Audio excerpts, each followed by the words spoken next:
ગુજરાત સુધી હવે કોકરોચ પહોંચી ગયા છે. હવે 20-25 વર્ષ રાહ જોવાની જરૂર નથી. આજની જનરેશન આપણે અત્યારે જોઈએ છીએ 2020નો યુગ છે. 30 સેકન્ડની રીલ બનાવવાનો યુગ છે. તમે ગુજરાતમાં આને શું કરવા માંગો છો? એટલે તમે શરૂ તો કરી દીધું છે આઈ એમ કોકરોચ કરીને. નિર્ણાયક નેતૃત્વનો અભાવ છે. પ્રજાને વફાદાર અને જવાબદાર બનીને કામ કરે એવા નેતાઓનો અભાવ છે. આ જે વ્યવસ્થા અત્યારે ગુલામ બનાવવાની વ્યવસ્થા, ગટર વ્યવસ્થા છે, એની વિરુદ્ધ આ લોકોનો જે ગુસ્સો છે, 23 મિલિયન લોકો, એ માત્ર 23 મિલિયન નથી, એમના પરિવાર, એમના સગા સંબંધી, અડધી આબાદીએ ગુસ્સો વ્યક્ત કર્યો છે. અરવિંદ કેજરીવાલ એક સારો રાજકીય વિકલ્પ બની ગયા, પણ કાયમી રાજકીય સોલ્યુશન જે લાવવાનું હતું એ ચૂકી ગયા. આપણે માલિક છીએ આ લોકતંત્રમાં, આપણે ટેક્સ આપીએ છીએ, આપણે વોટ આપીએ છીએ, આપણા વોટથી સરકારો બને છે. અમારા કોઈ વ્યક્તિગત દુશ્મન નથી અરવિંદ કેજરીવાલ, અમને કોઈ એમનો વિરોધ પણ નથી. કદાચ અમારા શબ્દો કડવા હોઈ શકે, પણ અમારો ભાવ એ હતો કે ભાઈ આપણે જે મુદ્દા આધારિત પાર્ટીની રચનાથી બંધારણ બન્યું, એ બંધારણને જો આપણે ભૂલી જઈશું અને પછી આપણે વાતો કરીશું તો લોકો આપણી પર ભરોસો નહીં કરે. સરાદનો કાયદો એટલે પ્રજાની મરજીથી ચાલતી સરકાર, જેમાં પબ્લિકનું પાર્ટિસિપેશન હોય, જનમતથી ચાલતી સરકાર. એ દરેક વ્યક્તિને પોતાની સમસ્યા માટે રીલ બનાવી અને બોલતા કરવા. એકવાર વ્યક્તિ બોલતો થાય, અવાજ ઉઠાવતો થાય, બીજા વ્યક્તિને બોલતો કરે, આ રીતે બધા જ લોકો બોલતા થાય તો એક અવાજ બુલંદ બને, અને બુલંદ અવાજ થાય તો સરકાર પણ સમાધાન કરવા માટે તૈયાર થાય.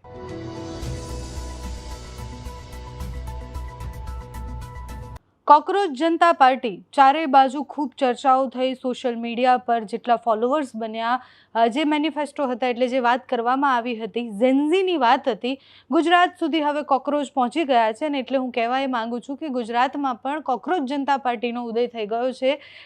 એક આખી જે ગુજરાતની ટીમ છે બનાવવામાં આવી રહી છે. એમના જ કન્વીનર આપણી સાથે જોડાયેલા છે, મનીષ બ્રહ્મભટ્ટ છે. કોકરોચ જનતા પાર્ટી ગુજરાત વિશે વાત કરવી છે, કયા કયા કામો ગુજરાતમાં કરવા છે એના વિશે વાત કરવી છે. એમને હું કોકરોચ કરીને તો એક કેમ્પેનિંગ જેવું છે શરૂ કરી દીધું છે. વિસ્તારથી આ વિષય પર વાત કરીશું. મનીષભાઈ, આપનું ખૂબ ખૂબ સ્વાગત છે. અને મનીષભાઈ નું ઇન્ટ્રોડક્શન વધારે આપું એની પહેલાં, મનીષભાઈ, માત્ર હું કોકરોચ કે પછી કોકરોચ જનતા પાર્ટીના કન્વીનર કરતાં પણ વધારે ગુજરાતમાં અનેક કેમ્પેન એવા છે જે તમને યાદ હોય એ બધા, હું બહુ બધા એવા કેમ્પેનિંગ છે જે એમણે કરેલા છે ઓલરેડી. એટલે હવે બંધથી લઈને આઈ લવ મોદીજી ને બધા કેમ્પેન એ પહેલે કરી ચૂક્યા છે. હવે હું કોકરોચ, આઈ એમ કોકરોચ, એની શરૂઆત કેવી રીતના થઈ? દેશની સુપ્રીમ કોર્ટ, જે આપણી દેશની ન્યાય સંસ્થા છે સર્વોચ્ચ, એના વડાએ જ્યારે એક મુદ્દે દેશના યુવાનોને, બેરોજગારોને જ્યારે કોકરોચ કહ્યા, ત્યારે એના લીધે જે લોકોમાં, યુવાનોમાં, ખાસ કરીને જેનજીમાં જે ગુસ્સો પેદા થયો, અને ગુસ્સાના ભાગરૂપે એ વખતે એક કટાક્ષમાં એક કેમ્પેન કોઈએ ઇન્સ્ટાગ્રામ ઉપર મૂક્યું અને એમાં લોકો જોડાયા. એના આધારે આ કેમ્પેનની શરૂઆત થઈ. એક રીતે આ લોકોનો ગુસ્સો સંગઠિત થયો, અને આ ગુસ્સો જે સંગઠિત થયો એમાંથી પછી લોકોના નવા નવા વિચારો કે દેશમાં આવી એક પાર્ટી યુવાનોની શરૂ થવી જોઈએ, આ પ્રકારની એક શરૂઆત થઈને હવે દરેક જગ્યાએ રાજ્યવ્યાપી બધા લોકો અલગ અલગ રીતે પોતાની પ્રોફાઇલ બનાવીને જુદી જુદી રીતે આ કેમ્પેનને પ્રમોટ કરી રહ્યા છે. તમે ગુજરાતમાં આને શું કરવા માંગો છો? એટલે તમે શરૂ તો કરી દીધું છે આઈ એમ કોકરોચ કરીને, પણ એ સોશિયલ મીડિયામાં ઓલરેડી જે બની જ ગયું છે એ ગુજરાતમાં શું નવું કરશે? તમારા પોતાના મેનિફેસ્ટોમાં શું છે ગુજરાત માટેની શું વાત છે? ગુજરાત માટે અમે 6 મુદ્દાનો, જેમ નેશનલ 5 મુદ્દાનો છે એમ 6 મુદ્દાનો એક મેનિફેસ્ટો બનાવ્યો છે. આપણે સમજવું એ પડશે કે આ જેટલી બી સમસ્યાઓ છે, જેમ કે આ પેપર લીક થયું, હવે પેપર લીક થવા પાછળનો ઈરાદો જે છે, જેમણે પેપર લીક કરાવ્યું એમનો ઈરાદો પૈસા મેળવવાનો, અને જે લોકો મેરિટ વગર પોતાની પસંદગી, સિલેક્શન ઈચ્છે છે એવા લોકો પેપર મેળવવા માટે પૈસા આપે છે. એટલે એના લીધે આ વસ્તુ બની. આવી જ રીતે જેટલી પણ સમસ્યાઓ દેશમાં થઈ રહી છે એનું કારણ છે કે નિર્ણાયક નેતૃત્વનો અભાવ છે. નિર્ણાયક નેતૃત્વ એટલે શું? કે જેને આપણે ચૂંટીને મોકલીએ છીએ એ લોકો આપણી માટે અવાજ ઉઠાવતા નથી, બોલતા નથી, આપણી માટેના યોગ્ય નિર્ણયો લેતા નથી. એના લીધે આવી બધી તમામ સમસ્યાઓ સર્જાતી હોય છે. એટલે મૂળ જે આ સમસ્યાઓનું જે છે એ નિર્ણાયક નેતૃત્વનો અભાવ છે. પ્રજાને વફાદાર અને જવાબદાર બનીને કામ કરે એવા નેતાઓનો અભાવ છે. અને એટલા માટે અમે પહેલો જે અમારો 6 મુદ્દાઓમાં એક મુદ્દો છે પ્રજાની ટિકિટ, કે હવે જેમ વોટ આપવાનો સમાન અધિકાર મળે છે એમ ઉમેદવારી નોંધાવવા માટેનો પણ તમામ મતદારોને સમાન અધિકાર મળે. કોઈ નેતાનો જય જયકાર કરવાની, કોઈ પાર્ટીનો જય જયકાર કરવાની જરૂર નથી. એક મેરિટ મોડલ લાગુ થશે. એ મેરિટ મોડલમાં 6 રાઉન્ડ છે. એમાં કોઈ પણ વ્યક્તિ પાર્ટિસિપેટ કરી શકે છે જેના 10 સમર્થકો હોય, અને સમર્થકો સાથે જનસંપર્ક અભિયાન કરીને લોકોની સમસ્યાઓની રીલ બનાવીને એને વાયરલ કરવાની છે, એને સોશિયલ મીડિયામાં પ્રમોટ કરવાની છે. આ રીતે મેક્સિમમ મતદારોની સમસ્યાઓને ઉજાગર કરીને પહેલા રાઉન્ડમાં તમે આ રીતે જનસંપર્ક કરીને જન મેનિફેસ્ટો બનાવી શકો છો. એના પછી તમે પ્રજાની સામાજિક પસંદગી એટલે અત્યારે શું છે કે દરેક સમાજના લોકો હોય, એમને ખબર હોય કે અમારા સમાજમાં કોણ સેવાભાવી છે, કોણ સમાજ માટે વિચારે છે, કોણ પ્રજા માટે વિચારે છે. તો એવા સેવાભાવી લોકો માટે અમે દરેક સમાજના ઉમેદવારોનું લિસ્ટ જાહેર કરીશું સોશિયલ મીડિયામાં, અને જે તે સમાજના લોકોને પૂછીશું. જેમ કે ઠાકોર સમાજના છે તો ઠાકોર સમાજના 10 ચહેરાઓને જાહેર કરીને પૂછીશું કે આમના વિશે તમારી પાસે કોઈ પણ પ્રકારના પુરાવા હોય કે જેના લીધે એમને આગળના રાઉન્ડમાં જતા અટકાઈ શકાય, તો એ પુરાવા અમને મોકલો. જો પુરાવા સાચા અમે એમને આઉટ કરીશું. એટલે એક સામાજિક પસંદગીનો થપ્પો લાગે. પછી આવે છે સર્વ સમાજની પસંદગી. કોઈ વ્યક્તિએ પોતાના સમાજના લોકોનો બચાવ કર્યો હોય, મતલબ કોઈ વ્યક્તિનો સમાજે, તો બીજા સમાજના લોકો એમની પાસે કોઈ પુરાવા હોય તો એ મોકલીને એને આગળના રાઉન્ડમાં જતા અટકાઈ શકે છે. એટલે આ રીતે સર્વ સમાજની પસંદગી પણ થઈ જાય. ચોથો રાઉન્ડ આવે છે પ્રચાર સ્પર્ધા. હવે પહેલા રાઉન્ડમાં જેટલા પ્રશ્નો આવ્યા, જે લોકો પાસેથી રીલ બની આખા વિધાનસભા ક્ષેત્રમાંથી કે આ બધી પ્રકારની સમસ્યાઓ છે, તો એ સમસ્યાઓનું સમાધાન જે લોકો પાર્ટિસિપેટ છે એ કેવી રીતે કરશે, તો એ પોતાની સ્પીચમાં એ સમાધાન વિશે ચર્ચાઓ કરશે. એટલે લોકોને, કેન્ડિડેટને બધાને ખબર પડશે કે ખરેખર આ લોકો શું વિચારે, એમની પાસે શું નોલેજ છે. આ અમારા લીડર બનશે તો કાલે શું કરશે એમને ખ્યાલ આવે. અને બધા લીડર્સને પણ ખબર પડે કે અમારામાં કોનામાં વધારે સક્ષમતા છે, કોણ વધારે સોલ્યુશન લાવી શકે એવી ક્ષમતા ધરાવે છે. એટલે એનાથી લોકોને ખ્યાલ આવી જશે. પછી 5મો રાઉન્ડ છે ઇન્ટરનલ વોટિંગ. ઇન્ટરનલ વોટિંગ એટલે હવે જેટલા ઉમેદવાર બચ્યા છે એ બધા લોકો પોતાના સિવાય કોઈ એક વ્યક્તિને વોટ કરશે. એમાંથી ટોપ 10 ડિસાઇડ થશે, બાકી બધા આઉટ થશે. અને 6થો રાઉન્ડ જે છે એમાં જે કાર્યકર્તા શરૂઆતમાં બન્યા હતા, જેટલા લોકો ઘરે ઘરે જઈને 10 સમર્થક તરીકે રીલ બનાવી હતી, એ બધા જ લોકો વોટ કરશે. એમાંથી ટોપ 5 કેન્ડિડેટ એટલે કે પ્રજાના ઉમેદવાર બનશે. એમને પ્રજાની ટિકિટ મળી કહેવાશે. આ આખી કેમ્પેન જે 6 રાઉન્ડ છે એને પ્રજાની ટિકિટ નામ આપ્યું છે. હવે અમે પાર્ટીઓને કહીશું કે આ જે પ્રજાના ઉમેદવાર છે એમાંથી તમે કોઈને ટિકિટ આપો. જે ચાલુ પાર્ટીઓ છે અત્યારે, આ પ્રજામાંથી પસંદગી પામેલા પબ્લિક પાર્ટિસિપેશનથી આવેલા લોકો છે, તમે એમને પસંદ કરો. જો એ નહીં કરે તો નવી પાર્ટી લોકો કહેશે તો બનાવીને આ ઉમેદવારોમાંથી એક ઉમેદવાર જાહેર કરીશું. કોકરોચ જનતા પાર્ટી અત્યારે તો એ નામથી જવું છે. આગળ જતા નામ બદલાય કે કઈ બી થાય તો એ નક્કી કરીશું. પણ મૂળ જે દેશના યુવાનોનો ગુસ્સો છે, જુસ્સો છે, કંઈક નવું કરવું છે. હવે 20-25 વર્ષ રાહ જોવાની જરૂર નથી. આજની જનરેશન આપણે અત્યારે જોઈએ છીએ 2020નો યુગ છે. 30 સેકન્ડની રીલ બનાવવાનો યુગ છે. લોકોને બી સરકાર કંઈક કામ કરે, નિર્ણયો લે. આપણે માલિક છીએ આ લોકતંત્રમાં. આપણે ટેક્સ આપીએ છીએ, આપણે વોટ આપીએ છીએ, આપણા વોટથી સરકારો બને છે. આપણા ટેક્સથી આ તમામ અધિકારી અને નેતાઓના પગાર અને બધા લાભ મળે છે. અધિકારીઓ નોકર છે બંધારણમાં કહેવા મુજબ, અને નેતાઓ બધા સેવક છે. છતાં પણ આજે પ્રજાએ પોતાની વ્યાજબી માગણીઓ માટે આંદોલનો કરવા પડે, રેલીઓ કરવા પડે, આ ધરણા કરવા પડે. આ મજબૂરી કેમ છે? કારણ કે જેને આપણે ચૂંટીને મોકલીએ છીએ એ જ આપણી માટે બોલતા નથી. કન્સેપ્ટ કેવો બનાવી દીધો છે કે સરકારમાં હોય એ પ્રજા માટે બોલે નહીં, વિરોધ પક્ષ બોલે એટલે એ વિરોધ પક્ષના છે એમ કહીને એમને નકારી દેવામાં આવે. તો પ્રજા માટે બોલશે કોણ? અને પ્રજાની ઉપર ખોટા કેસ કરવામાં આવે. જ્યારે લડાયક લોકો અમારા જેવા બીજા ત્રીજા બોલે ત્યારે એમનો અવાજ દબાવવામાં આવે છે. આ લોકતંત્ર થોડી છે. માલિકને દબાવવામાં આવે, નોકર માલિકને દબાવે. પણ લોકોને ખબર નથી કે અમે માલિક છીએ, અને વોટ આપીને છેતરાઈ જાય છે દર ચૂંટણીમાં. હવે બંધ આઈ લવ મોદીજી કે પછી આઈ એમ કોકરોચ, આ પ્રકારના કેમ્પેનથી શું બદલાશે? એનો ઉપદેશ શું? પહેલા તો કોઈ પણ કેમ્પેન એટલે લોકોમાં જાગૃતિ, અને લોકો એ વિચારને પકડે છે તો એમને જોડીને સંગઠિત કરવા. અને સંગઠન બન્યા પછી કોઈ પણ મુદ્દે તમે માગણી કરો તો એની અસરકારકતા વધી જાય. એટલે સંગઠન બનાવવા માટે જુદા જુદા પ્રકારના સમયે કેમ્પેન કરવા પડતા હોય છે.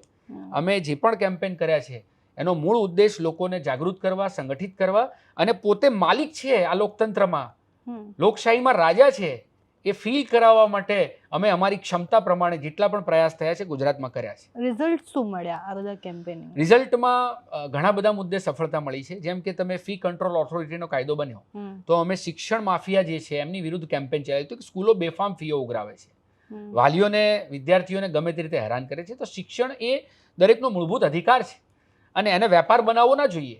અને એટલા માટે અમે ઘણી સ્કૂલોના તાળાબંધીનો કાર્યક્રમ કરેલો, ઘણી સ્કૂલોના વાલીઓ સાથે મળીને આંદોલનો કરેલા. એના લીધે ફી કંટ્રોલ ઓથોરિટી બની. પછી જેમ પ્રાઇવેટ સ્કૂલો છે, પ્રાઇવેટ હોસ્પિટલો અને સરકારી હોસ્પિટલ આપણી સોલા જેવી, તો આ હોસ્પિટલોમાં કેવું હતું કે જે સરકાર તરફથી જોઈન્ટ જે પગના ઓપરેશન થાય ઘૂંટણના, તો જોઈન્ટ આપવામાં આવે, મફત આપવામાં આવતા હતા સરકાર તરફથી. પણ હવે એ લોકો હાજર, અમારી પાસે સ્ટોક નથી એમ કરીને દર્દીઓને બહારની મેડિકલથી પ્રાઇવેટ જ્યાં કમિશનોના સેટિંગ હોય ત્યાંથી એ લોકો ચિઠ્ઠી લખીને આપે, એટલે દર્દી બિચારા એને ખબર ના હોય એટલે ત્યાંથી લઈ આવે. એટલે આ રીતે આખો મોટો ધંધો દરેક વસ્તુમાં ચાલતો. હવે અમને ખબર પડી એટલે અમે એની વિરુદ્ધ પણ મૂવમેન્ટ ચલાવી, સિવિલનો ઘેરાવો પણ કર્યો હતો અને એના પછી સીસીટીવી ને બધું ઘણું બધું થયું.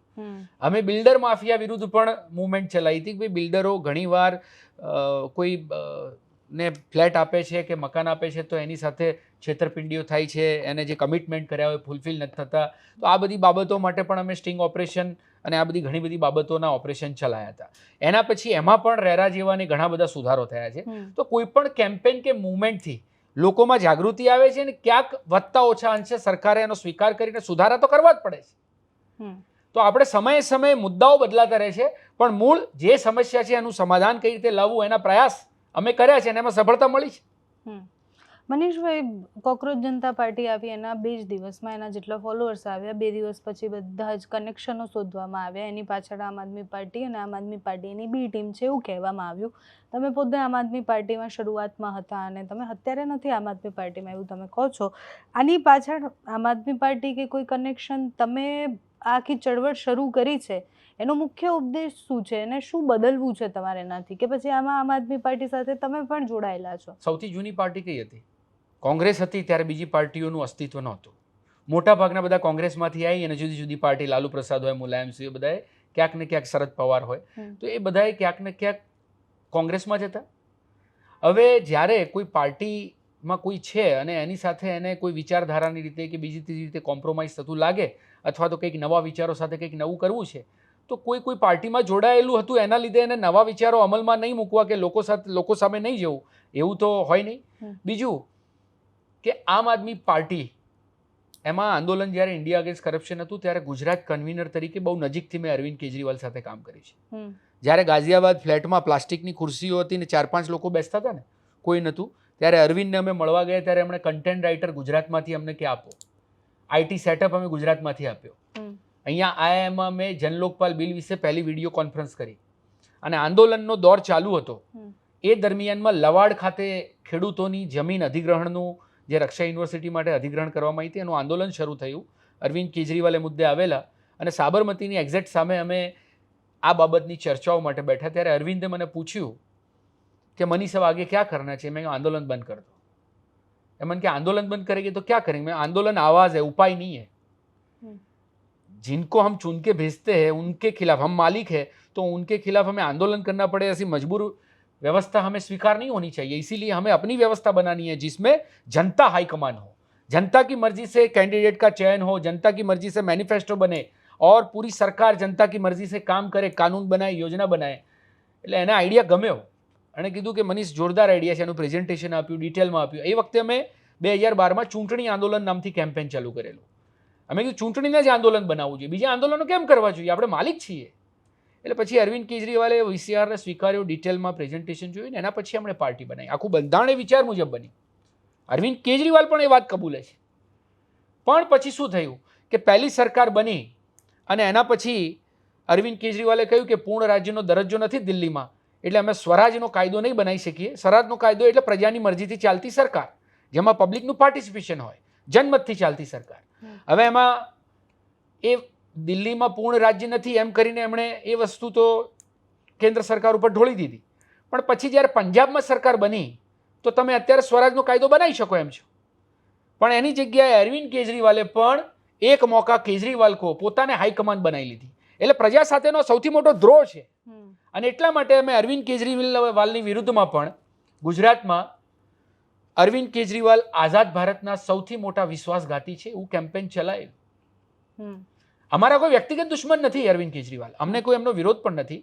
કદાચ અમારા શબ્દો કડવા હોઈ શકે, પણ અમારો ભાવ એ હતો કે ભાઈ આપણે જે મુદ્દા આધારિત પાર્ટીની રચનાથી બંધારણ બન્યું એ બંધારણને જો આપણે ભૂલી જઈશું અને પછી આપણે વાતો કરીશું તો લોકો આપણી પર ભરોસો નહીં કરે અને પછી આપણે પણ બીજી પાર્ટીઓની જેમ સીમિત થઈ જઈશું અથવા તો એક બે રાજ્યોમાં આપણે આપણી સરકાર ચલાવીને આપણે આનંદ લઈશું. પણ એ આનંદ લેવા માટે આપણે નહોતા આવ્યા. કેટલાય લોકોએ પોતાની નોકરી ધંધા છોડીને, પોતાના કેરિયર છોડીને આ આંદોલનને દેશનું આંદોલન, પોતાનું આંદોલન બનાવ્યું હતું. એક ક્રાંતિ ઉદ્ભવી હતી કે જેના લીધે કંઈક કાયમી પરિવર્તન આવશે. અરવિંદ કેજરીવાલ એક સારો રાજકીય વિકલ્પ બની ગયા, પણ કાયમી રાજકીય સોલ્યુશન જે લાવવાનું હતું એ ચૂકી ગયા. કોકરોચ જનતા પાર્ટી મીન્સ આજનું યુવા જનરેશન, એને કંઈક ચેન્જ લાવવો છે. એને આ બધું 20-25 વર્ષ સુધી એકનું એક ચાલે એમાં રસ નથી. મેં કીધું એમ અત્યારે ફાસ્ટ યુગ છે, લોકો ફાસ્ટ, અત્યારે ઇન્ફોર્મેશન તમારી પાસે દરેક વસ્તુ પહોંચી જાય છે. એઆઈનો જમાનો છે, બ્લોકચેન ટેકનોલોજી, આવી બધી વાતો જ્યારે આપણે બધા કરતા હોઈએ ત્યારે લોકો સમજે છે, એનાલિસિસ ફાસ્ટ કરે છે કે સાચું શું, ખોટું શું જોઈએ છે અને શું નથી મળી રહ્યું. આ બધી વસ્તુઓનો અહેસાસ છે અને અહેસાસ આધારિત તાત્કાલિક એ લોકો ચેન્જ લાવવા માટે આવી રીતે સંગઠનોને આ જેમ ગુસ્સો 2.5 મિલિયન એટલે 2.5 કરોડ લોકો થયા, સોરી 23 મિલિયન એટલે હવે 2.5 કરોડ લોકો 7-8 દિવસમાં બધી પાર્ટીના રેકોર્ડ તોડી નાખે. જે 22 રાજ્યોમાં સરકાર છે એનડીએ ગઠબંધનની, આટલા બધા રૂપિયા, આટલું બધું ફંડ છે, છતાં 8 થી 9 મિલિયન ફોલોઅર્સ છે એમના. જ્યારે 7-8-10 દિવસમાં 2.5 મિલિયને પહોંચી જવું એટલે લોકોનો ગુસ્સો તમે સમજી શકો છો. લોકોનો ગુસ્સો છે, આક્રોશ છે, જોડાય, એનાથી કોઈ ના નથી પાડી રહ્યું. પણ સોશિયલ મીડિયા પર જોડાયેલા માણસ, એટલે તમને ફોલો કરેલા માણસ, એ તમે રેલી કાઢો કે તમે કોઈ કેમ્પેન કરો એમાં આવશે, એ કેટલા ચાન્સીસ? તમે એક વસ્તુ સમજો, એ 23 મિલિયનમાંથી તમે કોકરોચ જનતા પાર્ટી, આપણે આ વિડીયો રેકોર્ડ થઈ રહ્યો છે ચેનલમાં, એ ક્યાં પ્રસારિત થશે? જમાવટ મીડિયા પર, સોશિયલ મીડિયા. કોઈ પણ વસ્તુ સોશિયલ મીડિયાના માધ્યમથી પહોંચે છે લોકો સુધી. હવે લોકોને ખબર પડે છે, એ કમ્પેર કરશે કે જમાવટના વિડીયોમાં આ પ્રકારે એ લોકો તટસ્થ રીતે પ્રશ્નો પૂછીને ઇન્ટરવ્યૂ લે છે અને બીજી ચેનલમાં ક્યાંક એમને લાગે કે ભાઈ સ્પોન્સર્ડ છે, તો લોકો જ તફાવત કરે છે ને. અત્યારે 23 મિલિયન લોકો જે જોડાયા છે એ લોકો કેમ જોડાયા છે? એમને તફાવત ખબર પડી ગઈ કે અમને કોકરોચ કહેવામાં આવ્યા. સર્વોચ્ચ ન્યાય સંસ્થા જેની પાસે અપેક્ષા હોય કે અન્યાય, અત્યાચાર, શોષણ થાય, અત્યારે એક પત્રકાર કેટલું જોખમ લે છે, એક સોશિયલ એક્ટિવિસ્ટ કેટલું જોખમ લે છે. અત્યારે ખોટા કેસ થઈ શકે છે, કોઈ પણ માથાભારે કે ભ્રષ્ટાચારી અધિકારી તમને ખોટી રીતે ફસાવી શકે છે. આ બધા જોખમ લઈને તમે સત્ય બતાવવાનો પ્રયાસ કરો, લડી રહ્યા છો તમે, અને જ્યારે તમને વ્યવસ્થા કોકરોચ કહી દે, અને એ પણ ન્યાય સંસ્થા, ત્યારે આ કમ્પેરિઝન કરીને તમને ગુસ્સો આવે અને એની લીધે આ ગુસ્સો સંગઠિત થયો છે. હવે એને સોશિયલ મીડિયાથી લોકો સુધી પહોંચ્યા, એમાંથી જે હોશિયાર, બુદ્ધિશાળી, નવા સુઝાવ, નવા સજેશન, એવા બધા લોકોને જોડી સંગઠિત કરી અને બધા જ લોકો આગળની યોજનાઓ શું. અત્યારે અમારો પહેલો કાર્યક્રમ છે કે દરેક વ્યક્તિને પોતાની સમસ્યા માટે રીલ બનાવી અને બોલતા કરવા. એકવાર વ્યક્તિ બોલતો થાય, અવાજ ઉઠાવતો થાય, બીજા વ્યક્તિને બોલતો કરે, આ રીતે બધા જ લોકો બોલતા થાય તો એક અવાજ બુલંદ બને, અને બુલંદ અવાજ થાય તો સરકાર પણ સમાધાન કરવા માટે તૈયાર થાય, પ્રજાની સમસ્યાઓને સમજે, ગંભીરતાથી લે. આ માટેનો અમારો પ્રયાસ છે. આ શરૂઆત અમે કરી છે. મનીષભાઈ, કોકરોચ જનતા પાર્ટી, તમે કેમ્પેનિંગ તો શરૂ કરી દીધું છે, સોશિયલ મીડિયા પર હવે એક્ટિવ પણ છો. ગુજરાતમાં કેટલા લોકો જોડાયેલા છે? અને આ તમે જે 6 મુદ્દાઓ કીધા, એ 6 મુદ્દા સિવાય બીજી કઈ કઈ વસ્તુઓ છે જો તમારે ગ્રાઉન્ડ પર લડવાનું આવે તો તમે લડશો? 6 મુદ્દાઓમાં મેં તમને એક જ મુદ્દો કીધો કે પ્રજાની ટિકિટ લાગુ કરવી. બીજો મુદ્દો છે ડિજિટલ વોટનો કાયદો બનાવવો. હું તમને 6 મુદ્દાની થોડી છણાવટ આપી દઉં, ડિટેલ આપી દઉં. ડિજિટલ વોટનો કાયદો એટલે આઝાદી પછી આપણને નેતાઓ માટે વોટ આપવાનો અધિકાર મળ્યો. એ વખતે ટેકનોલોજી નહોતી, પ્રચાર પ્રસારના માધ્યમ નહોતા, એટલે આપણે ચિહ્ન આધારિત ચૂંટણીની શરૂઆત થઈ. હકીકતમાં અમે તો ઈવીએમ ઉપરથી ચિહ્ન હટાવવા માંગીએ છીએ, પણ હવે બીજો સબ્જેક્ટ છે, એની વાત પછી કરીશું. પણ ડિજિટલ વોટમાં શું થઈ શકે અત્યારે કે દરેક સરકારી કચેરીમાં કોઈ પણ કર્મચારી કે કોઈ પણ અધિકારી માટે કોઈ પણ નાગરિકને જે એની વિઝિટ કરે એને રેટિંગ આપવાનો અધિકાર મળે. એ રેટિંગથી શું થાય? તમે કોને મળ્યા, તમને સંતોષકારક સાંભળ્યા, સંતોષકારક જવાબ મળ્યો, આવા બધા મુદ્દા આધારિત રેટિંગ થાય. એના આધારે કોને મળ્યા છે એના માટે લોકોનો શું અનુભવ રહ્યો, એ રેટિંગથી આખી દુનિયા જોઈ શકશે ઇન્ટરનેટના માધ્યમથી.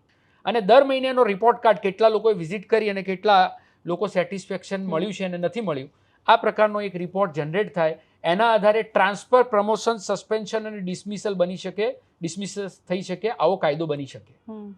આ કાયદો બને તો શું થાય કે અધિકારીઓ માટે જે નોકર કહેવાય છે, અત્યારે તમે બરોડામાં હમણાં જોયું હશે કે ધારાસભ્યોએ મુખ્યમંત્રીને ફરિયાદ કરી કે અધિકારીઓ અમારું સાંભળતા નથી. હવે જ્યારે પ્રજાનો પ્રતિનિધિ છે, જે અધિકારીઓ પાસે પ્રજાના કામ કરાવવા જાય છે, એનું નથી સાંભળતા તો કોનું સાંભળશે? પ્રજાનું તો કેવી રીતે સાંભળતા હશે? એટલે આ અધિકારીઓને ડિજિટલ વોટના કાયદાની દાયરામાં લાવવાની જરૂર છે. એનું રેટિંગ થશે તો ખબર પડશે કે કોણ અધિકારી કઈ જગ્યાએ કઈ રીતે કામ કરે છે, કયા વિભાગમાં શું કામ થઈ રહ્યું છે. ટ્રાન્સપરન્સી વધશે અને એનાથી સરકારને પણ કામ કરવામાં સરળતા રહેશે. એટલે ડિજિટલ વોટનો કાયદો અમે માંગણી કરી છે. ત્રીજા નંબરે છે ન્યાયની ગેરંટી. 6 મહિનામાં ન્યાય મળવો જોઈએ. આજે આપણે આટલા બધા પ્રોજેક્ટ ઉપર કામ કરી રહ્યા છીએ, મેટ્રો ટ્રેન બનાવીએ, બુલેટ ટ્રેન બનાવીએ, ઇન્ફ્રાસ્ટ્રક્ચરના આટલા પ્રોજેક્ટ. અરે આ બધા પ્રોજેક્ટ કરતાં ઇમ્પોર્ટન્ટ છે ન્યાય. લોકોને ન્યાય નથી મળતો, 10-10, 20-20 વર્ષ સુધી કોર્ટોમાં ન્યાય ના મળે એટલે અન્યાય બરાબર છે. તો સૌ પ્રથમ ન્યાયની વ્યવસ્થાને મજબૂત કરવી પડે. ફાસ્ટ ટ્રેક કોર્ટો બનાવો વર્ડ વાઇઝ, જેટલા પણ અનુભવી વકીલો છે એ બધાને ભરતી કરી નાખો અને ન્યાયની ગેરંટીનો કાયદો બનાવો, ફટાફટ કેસો ચલાવો, તો લોકોનો વિશ્વાસ સરકારમાં બેસશે, સરકારની સરળતા વધી જશે. આ જેટલો પણ ક્રાઇમ થાય છે, ગેરકાયદેસર પ્રવૃત્તિઓ ચાલે, બધું બંધ થઈ જશે. એટલે ન્યાયની ગેરંટીનો કાયદો એ ત્રીજી અમારી માંગ છે. ચોથી છે સમાન શિક્ષા અને રોજગાર ગેરંટીનો કાયદો. અધિકારી હોય કે નેતા, બધાના છોકરાઓ સરકારી સ્કૂલોમાં જ ભણવા જોઈએ, આ કાયદો બને. રોજગાર ગેરંટી એટલે એડમિશન લે છે અને પછી જ્યારે એડમિશન લીધો, કોઈ કોર્સ જોઈન કર્યો ના હોય તો તમે બીજા સ્કિલ ડેવલપમેન્ટ આધારિત બીજા ત્રીજા કોર્સની યુનિવર્સિટી બનાવો, બધી કોલેજોમાં એના કોર્સ ઓપન કરો. જ્યારે એડમિશન લે ત્યારે એને ગેરંટી મળી જવી જોઈએ કે બહાર નીકળશે ત્યારે એની નોકરી પાકી. એના આધારિત આખું મિકેનિઝમ ઊભું થાય. સૂચનો લઈ ડિટેલમાં તમે ધારો તો અધિકારીઓ દ્વારા આ બધું કરી શકો એમ છો. છઠ્ઠો છે ખોટી એફઆઈઆર જે કરે છે એમને તત્કાલ ડિસમિસ કરવા.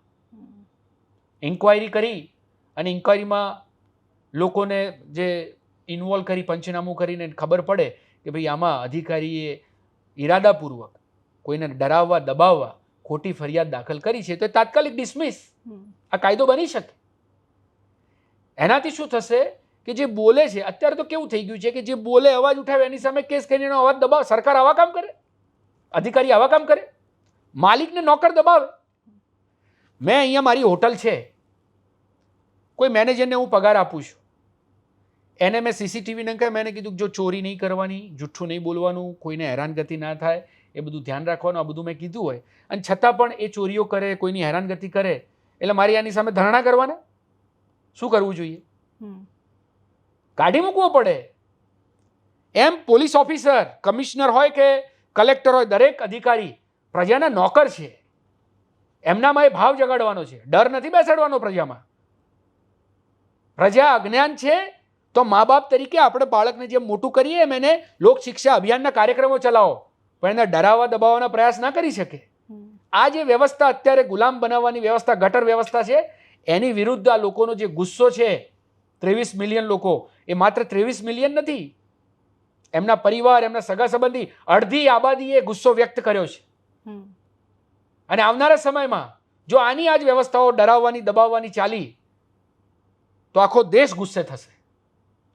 ઘણા બધા દેશ હિતના કામો થતા હોય છે. નરેન્દ્રભાઈ મોદી ઘણા દેશ હિતના કામો કર્યા છે, એટલે અમે એમના સમર્થનમાં પણ કેમ્પેન કર્યા છે. અમે કોઈ પાર્ટીનું સમર્થન કે કોઈનો વિરોધ નથી કરી રહ્યા. અમારો એકમાત્ર ઉદ્દેશ લોકોની સમસ્યાઓનું સમાધાન છે. અને એ જો સરકાર કરતી હોય તો સરકારનું સમર્થન કરવામાં આપણને વાંધો શું હોય, અને નથી કરતી તો સરકારના કોઈ પણ અધિકારી કે મંત્રી ગમે તેનો ખુલીને પૂરી તાકાતથી વિરોધ કરવો જોઈએ. આ લોકતંત્ર છે. મનીષભાઈ, એક છેલ્લો સવાલ ફરીથી કે આ તો તમે પહેલા પણ કરતા હતા, હવે બંધ પણ કર્યું, આઈ લો મોદી પણ કર્યું, કે બીજા તમે જેટલા પણ કીધા કેમ્પેન, આ કોકરોચ જનતા પાર્ટીનું નામ કેમ? કારણ કે અત્યારે બહુ ચર્ચામાં છે અને સોશિયલ મીડિયા પર એકદમ આંધી લાવી દીધી છે. એ નામથી વધારે ચર્ચામાં આવશો એટલે વિચારો ઘણા બધા હોય, કોઈ વિચાર લોકોમાં પકડાય છે. આ એક ગુસ્સો હતો યુવાનોનો, ખાસ કરીને કે મને કોકરોચ કહ્યા, બેરોજગારોને કોકરોચ કહ્યા, સોશિયલ એક્ટિવિસ્ટને, મીડિયા એક્ટિવિસ્ટને કોકરોચ કહ્યા, એવો એક મેસેજ ગયો. અને એના આધારે એ કોકરોચ શબ્દ આધારે કટાક્ષનું એક કેમ્પેન શરૂ થયું અને કટાક્ષના માધ્યમથી લોકોએ એનું સમર્થન કર્યું. પછી એમ થયું કે હવે કટાક્ષ પૂરતું સીમિત રાખવાનું જરૂર નથી, કારણ કે આ તો બહુ મોટો ગુસ્સો સંગઠિત થયો છે. ત્યારે દેશમાં જેટલા પણ લોકો લડતા હતા એમને એક પોતાના કોમન મુદ્દાઓ આધારિત એક કોમન એટલે કે જુદા જુદા મુદ્દાઓ આધારિત એક કોમન એજન્ડા બનાવીને લડવા માટેનું એક પ્લેટફોર્મ મળ્યું અને આ નામથી દરેક વ્યક્તિએ પોતપોતાના જુદા જુદા એકાઉન્ટ બનાવીને મેં કોકરોચ હું, મેં ક્રાંતિકારી હું આ પ્રકારની મૂવમેન્ટ શરૂ કરી. અમે પણ ગુજરાતમાં જે યુવાનોને જોડી શકાય એવા માધ્યમને સમર્થન કરીને એમના 5 મુદ્દાઓને સમર્થન કરીને અહીંયા ગુજરાતમાં 6 મુદ્દાનો એક મેનિફેસ્ટો જાહેર કર્યો છે, જેની જાગૃતિ દરેક મતદાર દરેક યુવાન સુધી આવનારા સમયમાં કોલેજમાં ડિબેટ કરીને બીજી ત્રીજી રીતે સોશિયલ મીડિયામાં જેટલા અમારી પાસે સંસાધનો છે, જેટલો સહયોગ મળશે, જેટલી ટીમ બનશે એ પ્રમાણે દરેક રીતે અમે અભિયાનને મોટું બનાવીશું, લોકોને જોડીશું. મૂળ ઉદ્દેશ સત્તામાં લોકો માટે કામ કરે, લોકોને જવાબદાર અને વફાદાર બનીને કામ કરે એવા મેરિટથી ઉમેદવાર જાય, પ્રજાની ટિકિટ લાગુ થાય તો દરેક સમસ્યાનું સમાધાન થાય, એ અમારો મૂળ ઉદ્દેશ છે. આવનારા સમયમાં અમે ટિકિટ જોઈએ છે કેમ્પેન પણ લોન્ચ કરવાના છીએ. થેન્ક યુ સો મચ મનીષભાઈ, તમે જોડાયા, વાતચીત કરી એ બદલ. અને પ્રશ્ન એ જ છે કે કોકરોચ જનતા પાર્ટી શરૂઆતમાં જેટલી હાઇપ મળી એના પછી ઘણા બધા સવાલો પણ થયા. એટલે જે ઝેન્ઝીની વાત કરી રહ્યા છે, અમે પોતે ગ્રાઉન્ડ પર ગયા અને બધા સાથે વાતચીત કરી અને ઝેન્ઝી યુવાનોના વિચારો જાણવાનો પ્રયત્ન કર્યો કે ખરેખર એમને બદલાવ જોઈએ છે કે માત્ર આ ચળવળ એ સોશિયલ મીડિયા સુધી સીમિત રહેશે. હવે ગુજરાતમાં તો કોકરોચ જનતા પાર્ટીની એન્ટ્રી અને ગુજરાતમાં ઓફિશિયલી એમને જેમ કીધું એમ 6 નવા મુદ્દાઓ સાથે એ આવ્યા છે. ગુજરાતની જનતા કેટલો સપોર્ટ કરે છે, કયા બદલાવની વાત છે, બદલાવ સોશિયલ મીડિયા પર આવે છે કે ખરેખર ગ્રાઉન્ડ પર પણ આવે છે, એ જોવાનું રહ્યું.